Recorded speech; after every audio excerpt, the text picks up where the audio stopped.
हर हर महादेव। ओम नमः शिवाय। एक व्यक्ति का ऐसा सवाल है कि जितनी भी क्रिया, मुद्रा अथवा बंध का प्रयोग, प्राणायाम का प्रयोग योग में वर्णित है, या फिर अनेकों लोग अनेकों क्रिया की जिक्र करते हैं, अनेकों क्रिया के बारे में बताते हैं, हाँ, अनेकों मुद्रा के बारे में बताते हैं, प्राणायाम की अनेकों विधि के बारे में बताते हैं, तो क्या ध्यान को उपलब्ध होने हेतु इस क्रिया को अभ्यास में लाना आवश्यक है, या फिर स्वयं का साक्षात्कार करने हेतु इस तरह का क्रिया का प्रयोग अनिवार्य है? अब ध्यान से सुनो मेरी बातें।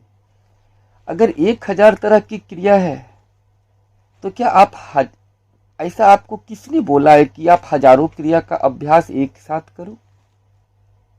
किसने ऐसा बोला है आपको? और जिसने भी ऐसा बोला है उसको जूता उठा करके मारो। ठीक है? अरे भाई, मैं हमेशा कहता हूं कि जो भी क्रिया, जो भी विधि आपके लिए उपयुक्त है, आप उसमें से कोई एक चुनो। लेकिन आपका स्वभाव है कि आप अनेकों में फंस जाते हो। किसी एक का चयन नहीं करना, किसी एक को धारण नहीं करना और अनेकों में उलझे रहना, ये कोई साधक की निशानी नहीं होती है। ये कोई साधक का स्वभाव नहीं होता है। ये उसका स्वभाव होता है जो साधना के नाम पे खिलवाड़ करते हैं। हाँ, और ऐसा वही बताते होंगे जिनको इसके बारे में रत्ती भर भी अनुभव नहीं होगा।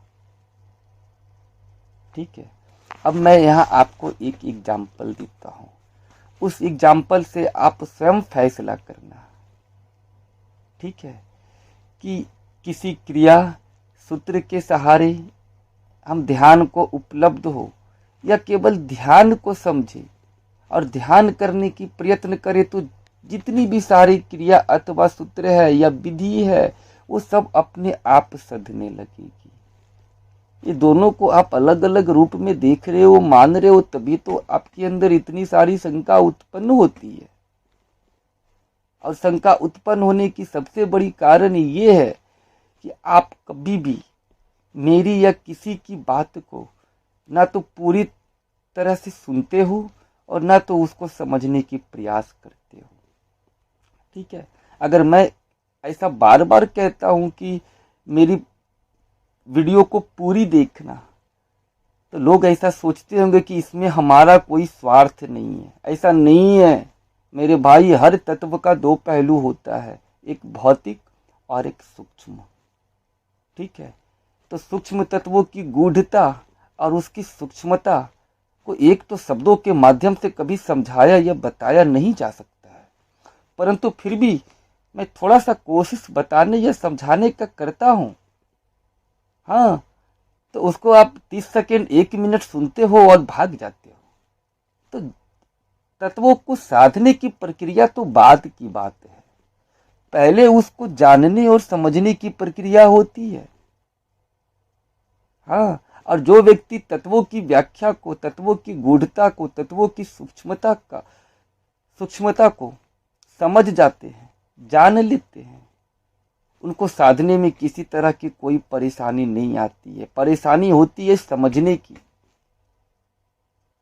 हाँ, और व्यक्ति का अधिकांश समय, जिस समय में साधना अपनी चरम अवस्था से गति कर सकती है, अगर उस समय में व्यक्ति को तत्वों की समझ आ जाए ना, तो साधने की प्रक्रिया बहुत ही सुलभ और सरल हो जाती है।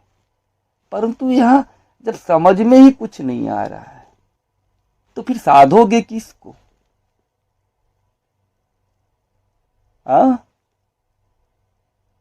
ये खुद विचार करना। मैं आपको एक एग्जाम्पल देता हूँ। ठीक है ना? देखो, आप प्राणायाम की कोई भी विधि करो, कोई भी क्रिया करो, चाहे आप बाहर जाती सांस के साथ बाहर विश्राम करो, चाहे अंदर आती सांस के साथ अंदर विश्राम करो, या फिर जहाँ पे दोनों सांस की मिलन होती है, दोनों श्वासा एकाकार होता है, हाँ, उस स्थिति में आप अपने चित्त को उससे एकाकार करो। एक रेची हो गया, एक पूरक हो गया, एक कुंभक हो गया। प्रायः तीनों तभी तक अलग अलग है जब तक आप इसको अलग अलग जान अथवा समझ रहे हो, हाँ। लेकिन अगर इस क्रिया का आप बहुत समय से अध्ययन कर रहे हो तो इसकी सूक्ष्म व्याख्या आपको थोड़ी बहुत अपने चेतना के द्वारा अनुभव अवश्य हुई होगी, ठीक है, कि ये तीनों की संज्ञा अलग नहीं है, अपितु जहां से ये प्रकट हो रही है ये तीनों तुम्हें वहीं ले जा करके छोड़ेगी। तीनों का काम है कि सांस जहां से प्रकट हो रही है, सांस का जो उद्गम स्थल है, आपको उसका साक्षात्कार करवा देना। चाहे आप ऋचि के सहारे जाओ, चाहे आप पूरक के सहारे जाओ, चाहे आप कुंभक के सहारे जाओ, ठीक है। अब इसके आगे सुनो।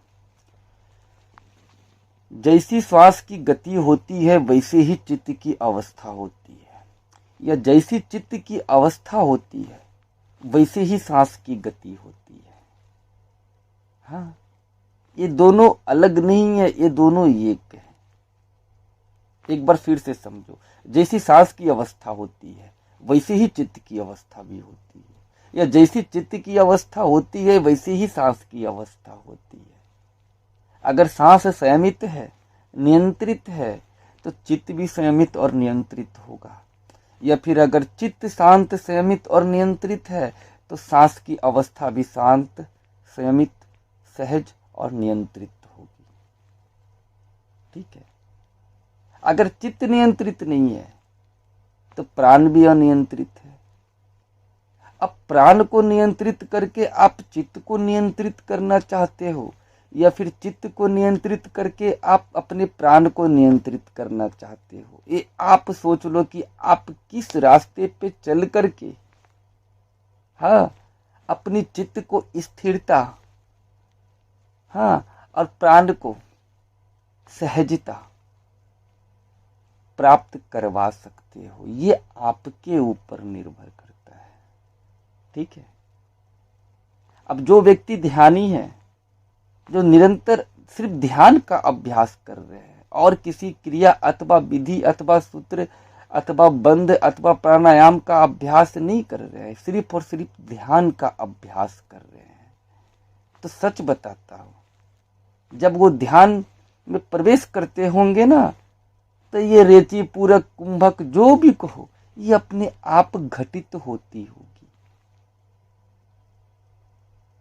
ये अपने आप घटित होगी। जैसे जैसे ध्यान लगता है वैसे वैसे प्राण अपने केंद्र की ओर लौटने लगती है, अपनी सहज और स्वाभाविक अवस्था को प्राप्त करने लगती है, हाँ। तो अगर आप ध्यान करो तो हर वो क्रिया, चाहे वो बंध से संबंधित हो, चाहे वो मुद्रा से संबंधित हो, चाहे वो आसन से संबंधित हो, चाहे वो किसी